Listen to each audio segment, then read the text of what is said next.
Hello class. अपना topic चल रहा था डिसऑर्डर पे, जहाँ पे हमने पढ़ा था कि डिसऑर्डर होते क्या है। It is mental illness. और हमारे पास डिसऑर्डर 5 हैं: ADHD, SPD, ASD, ODD and OCD. एक बार रिवाइज कर लेते हैं।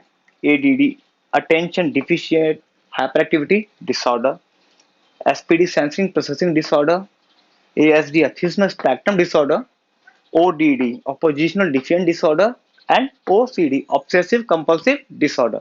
जिनमें से हम ये तीन पढ़ चुके हैं। आज हमारा नंबर है फोर्थ का, ODD, जिसकी फुल फॉर्म है oppositional defiant disorder। अब हम बात करेंगे पहले सिम्टम्स की और फिर उसके कॉजेज की। तो हम बात करते हैं सिम्टम्स की। ODD, oppositional defiant disorder के क्या क्या सिम्टम्स रहते हैं और उनके क्या क्या रीजन रहते हैं। तो जो पहला इसका सिम्टम्स है वो है आपका टेम्पर टेंट्रम। एक्चुअली जिन बच्चों को या जिन लोगों को ओडीडी होता है, वो लोग क्या करते हैं, उनका जो टेम्पर होता है, वो टेंट्रम होता है। एक्चुअली उनका कंट्रोल नहीं होता अपने टेम्पर पे, वो टेम्पर इजीली लूज कर जाते हैं। जैसे कोई बात चल रही होती है, आप उनकी बात नहीं सुनोगे, तब उनको गुस्सा आ जाता है। एक्चुअली वो कब किस बात पे रिएक्ट कर दे, कोई उनको जज नहीं कर सकता है। तो ये है इसका पहला सिम्टम, टेंट्रम, टेम्पर। सेकंड आपका इसमें सिम्टम्स रहेगा आर्ग्यूइंग नेचर। एक्चुअली जिन बच्चों को ओडीडी होता है, अपोजिशनल डिफरेंट डिसऑर्डर होता है, उनका जो नेचर होता है वो आर्ग्यूइंग नेचर होता है। वो हर बात पे आर्ग्यू करते हैं। आर्ग्यू करने का मतलब, आप जो भी कोई बात उनको बोलोगे वो आर्ग्यू करेंगे। आप उनको बोलोगे आपकी गलती है, जैसे क्लास में टीचर पढ़ा रहे होते हैं, ठीक है, अब पढ़ा देते तो अब वो बातें कर रहे हैं तो टीचर उनको ऑब्वियसली टोकेंगे कि बेटा आप क्लास में क्या कर रहे हो, आपको बातें नहीं करनी होती। तो वो आर्ग्यू करेंगे कि मैं बात पे कर रहा था सर, मैं तो बात नहीं कर रहा था। आप उनको बार-बार बोलोगे नहीं, अभी आप लोग क्या कर रहे थे कि मैं थोड़ी ना बात कर रहा था, मेरे से तो ये बात कर रहा था। इट मीन्स वो अपने आप को बचा के दूसरे को ब्लेम कर देते हैं। तो आर्ग्यू करना उनका नेचर में होता है, वो हर बात के लिए आर्ग्यू करते हैं। अब पर उनको पता है कि मेरी गलती है, लेकिन वो अपनी गलती को कभी भी एक्सेप्ट नहीं करेंगे। वो हमेशा आर्ग्यू करते हैं। सेम ऐसे एग्जांपल घर का ले लो। घर पे कोई काम के लिए बोला जाएगा, पापा बोलेंगे कि आपने ये काम क्यों नहीं किया, तो आर्ग्यू करना शुरू कर देंगे, मुझे किसी ने कहा है नहीं, मैं क्यों करूंगा। इट मीन्स ये उनका आर्ग्यूइंग नेचर होता है। यहीं पे हम बात करें थर्ड सिम्टम्स की, तो उसका थर्ड हुआ रिफ्यूजिंग नेचर। एक्चुअली वो हर बात को रिफ्यूज कर देते हैं। जो भी आप काम बोलोगे या कोई भी वर्क रहेगा, तो वो इजीली इस चीज को रिफ्यूज कर देते हैं। तो ये इनका नेचर होता है। इसी में आपका होता है फोर्थ पॉइंट है अनोइंग एंड अपसेट अदर्स। दूसरे को परेशान करना और अपसेट करना इनकी खूबी होती है। जैसे कि एक एग्जांपल लेते हैं हम छोटा सा। जैसे हमारे फैमिली मेंबर्स या क्लास में या हमारे आस पड़ोस में ऐसे कई लोग होते हैं जिनको देख के हमें गुस्सा आता है कि यार ये क्या बंदा है, कैसा पर्सन है। या हम लोग कई बार ट्रेवलिंग करते हैं या रिलेशंस में जाते हैं, जिन लोगों को हम देखते हैं, जानते नहीं है बट फर्स्ट टाइम मिलते हैं, लेकिन उनको देख के अंदर से खून खोलता है, यार कैसा बंदा है, such kind of personality he is and she is. कैसा यार अपसेट कर रहा है, खून खोलता है, यार मेरा मन करता है उसको मार दूं मैं। तो एक्चुअली ये लोग होते हैं ओडीडी, अपोजिशनल डिफेंट डिसऑर्डर।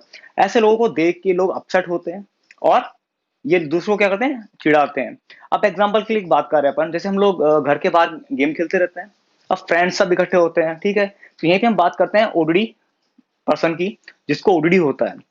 अब वो फ्रेंड सर्किल में गेम खेल रहा था, जैसे कि हम बात करते हैं गली क्रिकेट की। अब गली क्रिकेट में डेफिनेटली हम लोग क्या प्ले करते थे, खेलते रहते हैं। अब जिस पर्सन को ओडीडी है वो बैटिंग कर रहा है, ओके, अब वो आउट हो जाएगा तो फ्रेंड बोलेंगे आप आउट हो गए, चलो आप फील्डिंग करो, तो वो अनॉय करेगा, रिफ्यूज कर देगा, नहीं मैं आउट नहीं हूँ, मना कर देगा। अब डेफिनेटली फ्रेंड है, चलो ठीक है यार बैट इसका है, दे दो इसको एक बार बैटिंग फिर दे दो। लेकिन वो क्या करेगा, बार बार आउट होगा तो भी डिनाई कर देगा, रिफ्यूज कर देगा, आर्ग्यू करेगा कि मैं आउट नहीं हूँ, ये तो ऐसे था, ये बैठा था, नो बॉल हो गई, मैं तो उधर देख रहा था, मैंने तो मना कर दिया था, मैंने तो रेफरी को सिग्नल नहीं दिया, आपने बॉल कैसे डाल दी। तो इस तरह से वो क्या करता है, लोगों को चिढ़ाते हैं, अपसेट करते हैं, अनॉय करते हैं, सताते हैं। तो फाइनली आप लोग क्या करोगे, चिढ़ के हाथ जोड़ के, तेरा बैट है ले जा, मैं नहीं खेलना क्रिकेट, आप उसको मना कर दोगे। अब उसका बैट है, वो बैट लेके चला गया, आपका क्रिकेट तो डिस्टर्ब हो गया। बट आप लोग क्या करते हैं, फिर भी उसको चिढ़ाने के लिए, अपने आप को एंजॉयमेंट को कंटिन्यू करने के लिए, अब कहीं से कोई भी स्टिक अरेंज कर लेते हो, उस स्टिक से खेलना शुरू कर दिया आप लोगों ने।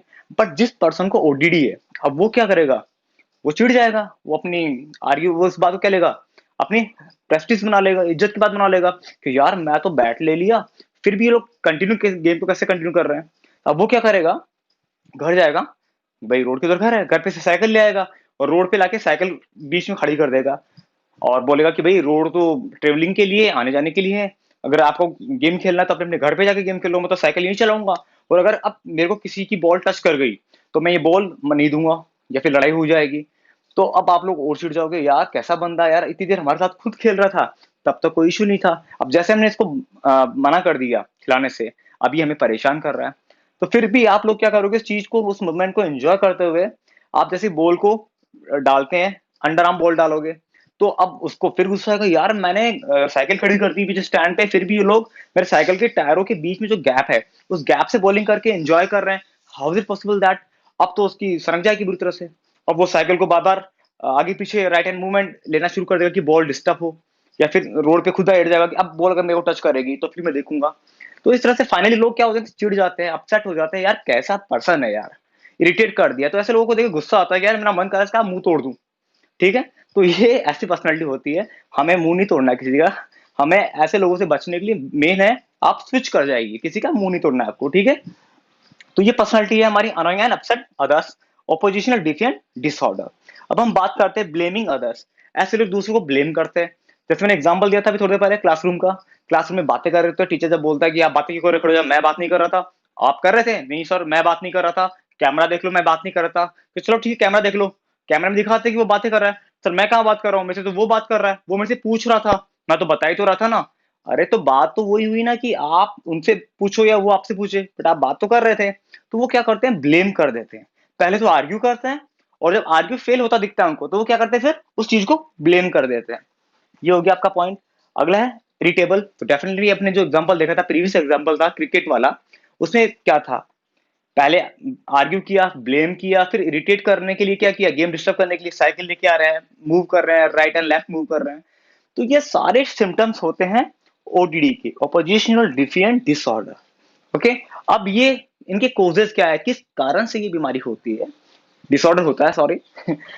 पहला है genetic factor, definitely genetic genes में ट्रांसफर होते हैं पेरेंट्स से, उसकी वजह से हो सकता है, ब्रेन इंजरी की वजह से हो सकता है, लो बर्थ वेट की वजह से हो सकता है, पूर न्यूट्रिशन की वजह से हो सकता है, एनवायरमेंटल फैक्टर की वजह से हो सकता है, सोशल फैक्टर की वजह से हो सकता है, साइकोलॉजिकल फैक्टर की वजह से हो सकता है।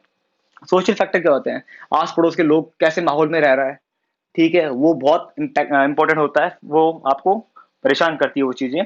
साइकोलॉजिकल फैक्टर, साइकोलॉजी क्या होती है, ह्यूमन बिहेवियर को रीड करना, तो एक्चुअली उसकी साइकोलॉजी कैसी है, किस तरह की उसकी सोच है।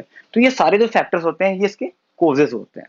तो आज हमने जो पॉइंट पढ़ा था, अपोजिशनल डिफरेंट डिसऑर्डर के सिम्टम्स एंड कोजेस, आज का टॉपिक यही खत्म होता है।